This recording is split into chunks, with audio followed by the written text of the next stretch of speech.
ሰዎች በህይወታቸው ላይ ደስታ የሚያሳጧቸው በየጊዜው የሚከሰቱ ብዙ ነገሮች አሉ። ስለዛ ነገር ደግሞ ደስታ እንዲያገኙና አይዟችሁ ያለው አይቀርም በሚለው ነጥብ ላይ የሚመክራቸውን መካሪ ከድሮ እስከ ዘንድሮ ይፈልጋሉ። እኛ በነሱ መካከል ላይ ህይወታቸውን አካፍለንላቸዋል አለ። እንዴት ይኖራሉ? ምን ይበላሉ? ምን ይጠጣሉ? ምን ይለብሳሉ? እንዴት ይኖራሉ? እያንዳንዷን ነገር ክፍልፍል አርገን ትተናል አለ። ለሆነ ሰው የሆነ ያህል ነገር ላ ዩዛድ ወላ ዩንቀስ፣ በዚያ ላይ አይጨምር ከዚያም ላይ አይቀነስ። ስለዚህ የኔና የእናንተ ጥበብ ጭቅንቅ ማለት ስሙኒ አትጨምር ስሙኒም አትቀንስ። አላሁ ጀለ ወዐዝ ላንተ የወሰነልህን ውደድና ተቀበል፣ ለኔም የወሰነልኝን ወድጄ እቀበላለሁ፣ ለሷም የወሰነላትን ወዳ ተቀበል። ነኩን አግነ ናስ፣ የሀብታሞች ሀብታም የደስተኞች ደስተኛ ይሏል። ለዚህ ዓለም ላይ የተወሰነለትን ወዶ የተቀበለ ነው።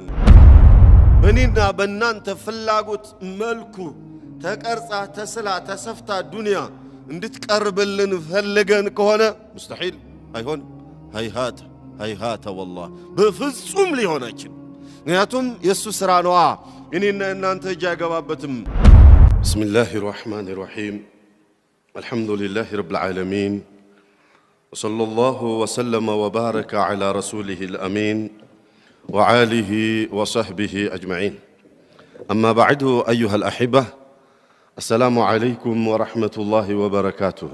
አዩሀል አሒባ ለኔ የተሰጠኝን ርዕስ ከመጀመሪያ በፊት ወንድሞች ፈጀዛሁሙላሁ ኸይረን የቂራ መስጂድ ኻዲሞች እዚህ ቦታ ላይ እንድገኝ ከጀመሩ በጣም ብዙ ጊዜ ነው።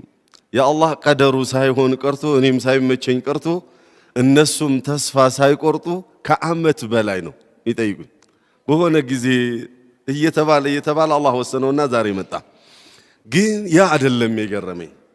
እንግዳውስ ርዕስ ምረጡ ብዬ ስላቸው ርዕስ አንተው ምረጥ አሉኝ።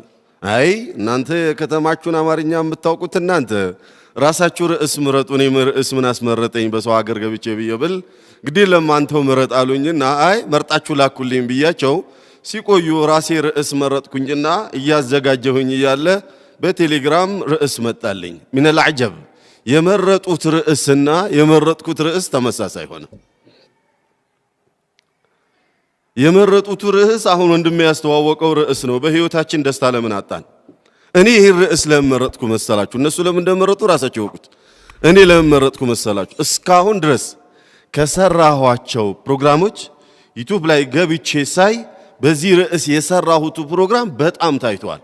10 ምክሮች ተስፋ ለቆረጡ ወንድምና እህቶች ብዬ የሰራሁት የዛሬ 5 ምናምን ዓመት አካባቢ የሰራሁት በጣም የታየው ዩቲዩብ ላይ እሱን ማለት ምን ማለት ነው?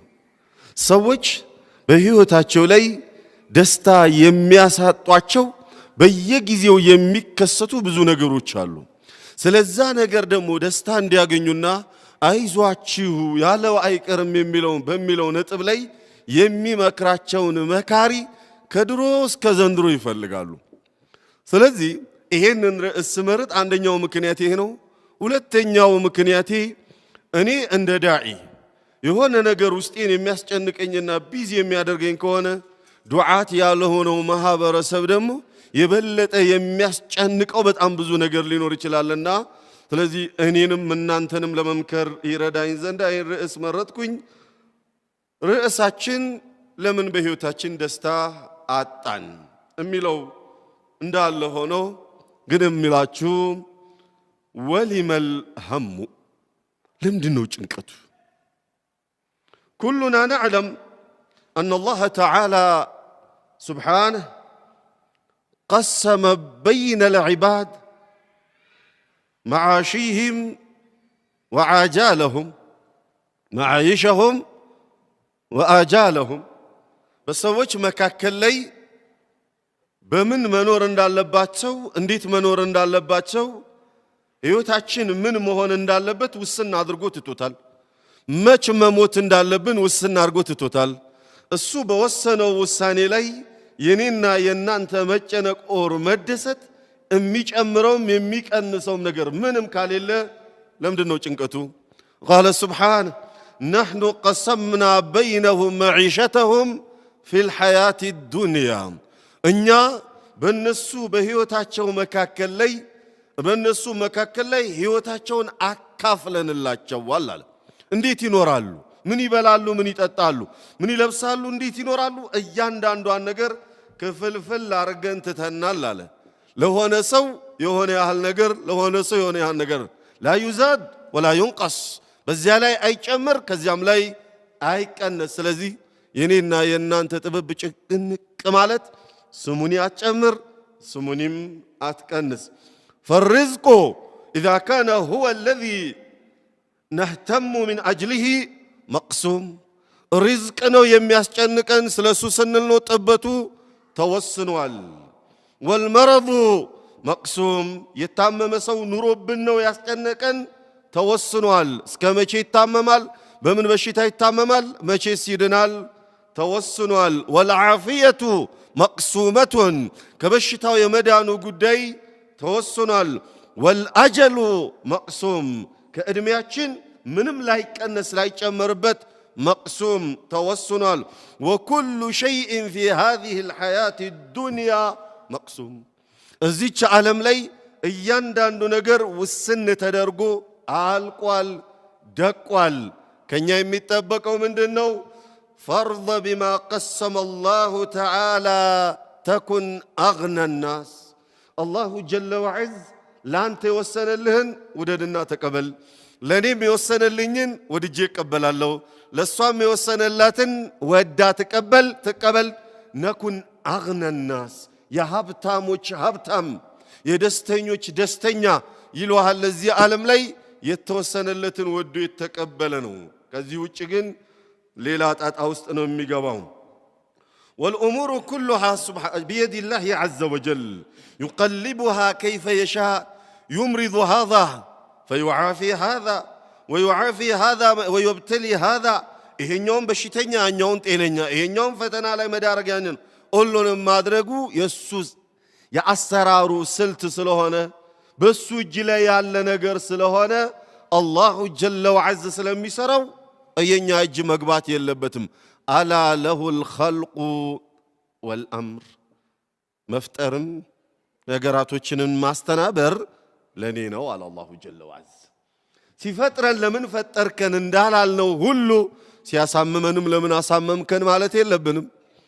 ጤነኛ ሲያደርገን ለምን እንዳላልነው ሁላ የሆነ ችግርም ሲያመጣ ለምን ማለት የለብንም። ለምን ያኛውን ስለቻለ ነው የወሰነው፣ ይሄኛውንም ስለቻለ ነው በእኔና በእናንተ ላይ የሚወስነውና እኽዋኒ ምናልባት እኛ إذا كنا نريد أن تكون الحياة الدنيا وفق إرادتنا በእኔና በእናንተ ፍላጎት መልኩ ተቀርጻ ተስላ ተሰፍታ ዱንያ እንድትቀርብልን ፈልገን ከሆነ ሙስተሒል አይሆን ሃይሃተ ወላሂ በፍጹም ሊሆን አይችልም። ምክንያቱም የሱ ስራ ነዋ፣ እኔና እናንተ እጅ አይገባበትም። ቃለ ሱብሓነሁ ኩሉ ነፍሲን ዛኢቀቱል መውት እያንዳንዷ ነፍስ ሞት የሚባለውን ነገር ዛኢቀቱል መውት ሞት የሚባለውን ነገር ቀማሽ ናት አለ። ስለወሰነ እምንወደውም እምንጠላውም ይሞታል። ለምን ሞተ ምንል ከሆነ ለምን ፈጠርከው ብሎ ከሱ ጋር ግጭት እንደመፍጠር ነው የሚሆነው። ስለዚህ እኛ ስለወደድነው እድሜው አይረዝም፣ ስለጠላነውም አይቀጭም። እያንዳንዱ አካል ጊዜው ሲመጣለት ይሞታልና ثم قال ونبلوكم እቺናትኩም ነገራ ونبلوكم بالشر والخير فتنة በመልካሙም በመጥፎም በመልካሙም እንፈትናችኋለና ያ ሐቢቢ በሸር የተፈተኑ የሆነ አካል የሞተበት ወይንም አደጋ የደረሰበት ወይንም ደሃ የሆነ ወይንም የሆነ ስቃይ መከራ ውስጥ ያለ ሰው ፈተና ውስጥ እኮ ወድቋል እንትና እንደው አላህ ይብቃውና ብለን የምንለው እንዲህ አይነት አደጋ የደረሰበትን ነው። አላሁ ጀለ ወዐዝ ግን እያለ ያለው بالشر والخير በመልካሙም ነገር ፈተና ሊሆን ይችላል አለ። انظروا الغنى قد تكون بلاء ሀብት የሚባለው ነገር አደጋ ፈተና ሊሆን ይችላል።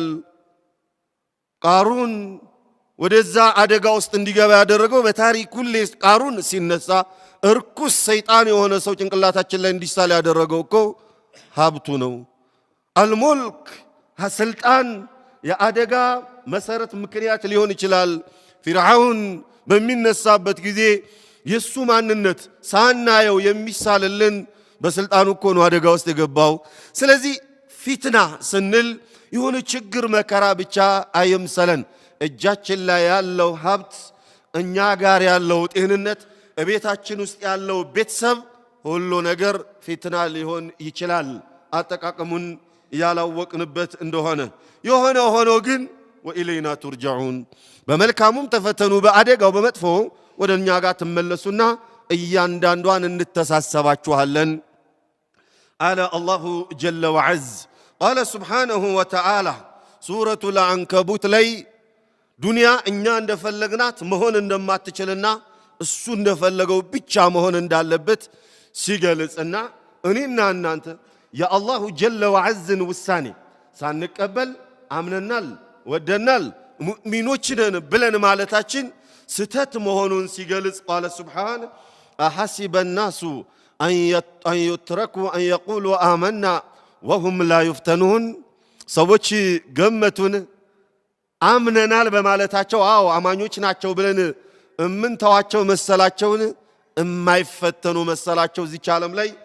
ቃለ በኋላ ثم قال سبحانه وتعالى وهم لا يفتنون ولقد فتنا الذين من قبلهم كنسم قدم የነበሩትን ሁላ ፈትነን አበጥረን ያሳለፍነው አለ አላሁ ጀለ ወዐዝ።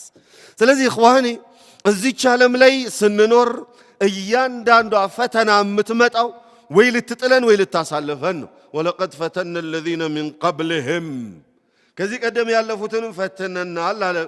ለምን ያልክ እንደሆነ فليعلمن الله الذين صدقوا وليعلمن الكاذبين እውነተኛ አማኞችንና አስመሳይ አማኞችን እምናበጥርበት ስርዓታችን ነው ፈተና አለ አላሁ ጀለ ወዐዝ። ስለዚህ እምንፈተናቸው ፈተናዎች በሙሉ መውደቂያ ሳይሆን ማለፊያ መሆን መቻል አለባቸው ነው። ጭንቀት ውስጥ አንግባ፣ ውሳኔው ነውና። ወልኡሙሩ ቢየዲላሂ ዐዘ ወጀል እርጅዑ ነገራቶች በሙሉ በአላሁ ጀለ ወዐዝ እጅ ላይ ነው ያሉት። እስማው እኔና እናንተ የፈለግነው አይደለም የሚሆነው፣ አላሁ ጀለ ወዐዝ የፈለገው ብቻ ነው የሚሆነው። በዚህ እናምናለን። لأننا من أسماء الله وصفاته نؤمن بها والله سبحانه وتعالى سموچنا بهارياتوچنا منالن ومنها المدبر القادر الحكيم العالم بنزي بأراتو ማንነቶችና ምናለን ሁላችን المدبر هو الله عز وجل تدبيره مملوءة بالعلم الله جل وعز هو القادر وقدرته مملوءة يعني مكنونة بالحكمة الله جل وعز استنابري نو سيستنابر بأوقت نو የሚያስተናብረው ለማን ምን ይገባዋል ስለሚለው ያቃልና ነው። الله جل وعز على كل شيء قدير ነው። قدራው ደግሞ ጥበብ የተሞላበት ነው እንጂ የበላይ ስለሆነ ግድህን ተቀበል አይደለም የማይሆንን የሚበጅህን ያውቀዋል በጥበቡ። ስለዚህ ይሄንን ምናምን ከሆነ አላሁ ጀለ ወዐዝ የሚወስነው ነገር በሙሉ በኔ ለኔና ለናንተ ኸይር ቢሆን እንጂ ሸር የለውም። والله يعلم وانتم لا تعلمون እኔ አውቃለሁ እናንተ አታውቁምና ውሳኔን አሜን ብላችሁ ተቀበሉ አለ አላሁ ጀለ ወዐዝ። انظروا جاءت امرأة إلى المأمون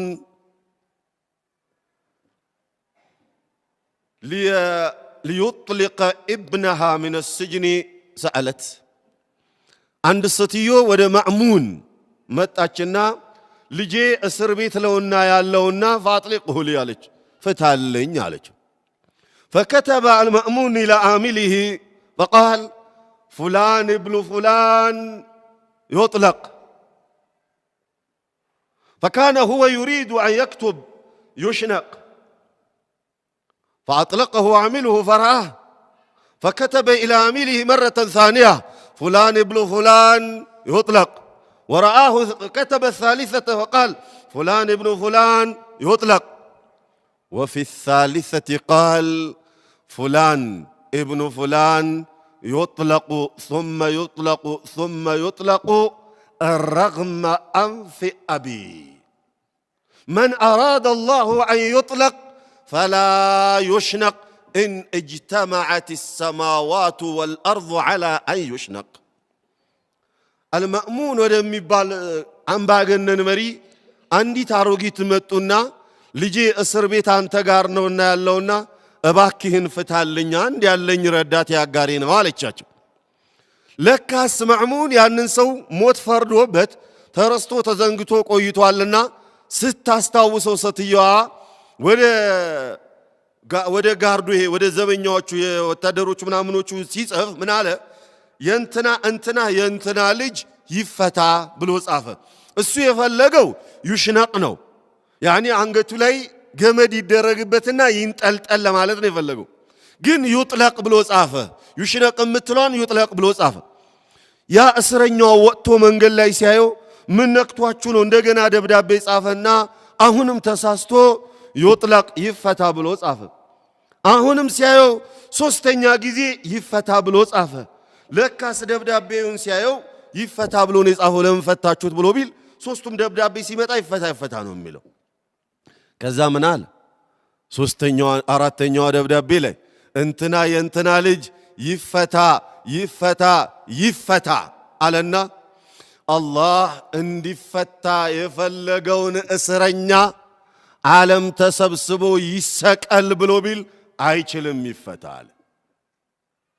الأمور بيد الله عز وجل እኔና እናንተ ላይ የሚወሰን ምንም ነገር የለም፣ በሱ ፍርድ ነው። ስለዚህ የአላህን ውሳኔ ወዶ መቀበል ነው።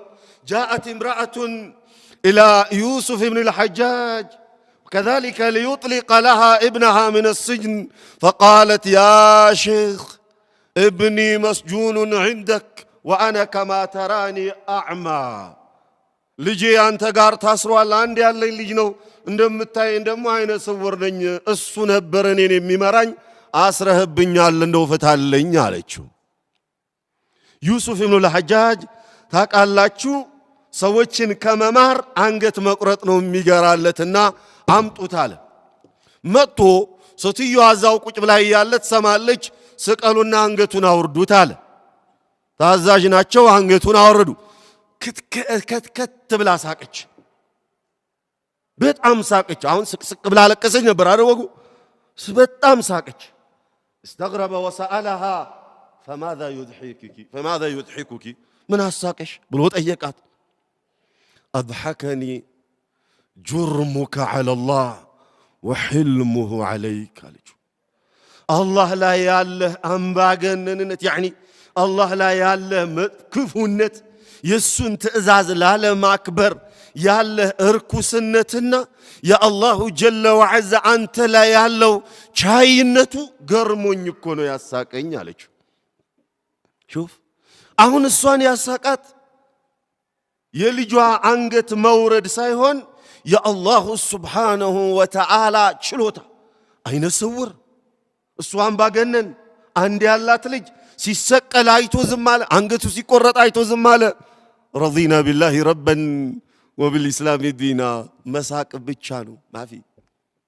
እኔና እናንተ ላይ የሚመጣ አደጋ ሁላ ለኔና ለእናንተ ያወቅንበት እንደሆነ ኸይር ነው፣ የዘነጋ ነው እንደሆነ አደጋ ነው። فلذلك እኔና እናንተ መልካም ነገር ስናገኝ ከኛ የሚጠበቀው አልহামዱሊላህ፣ አደጋ ሲደርስብን ከኛ የሚጠበቀው ኢና ሊላሂ ወኢና ኢለይሂ ራጂዑን። ስለዚህ በዛ መልኩ ከሆነ ሰላም ይኖራል።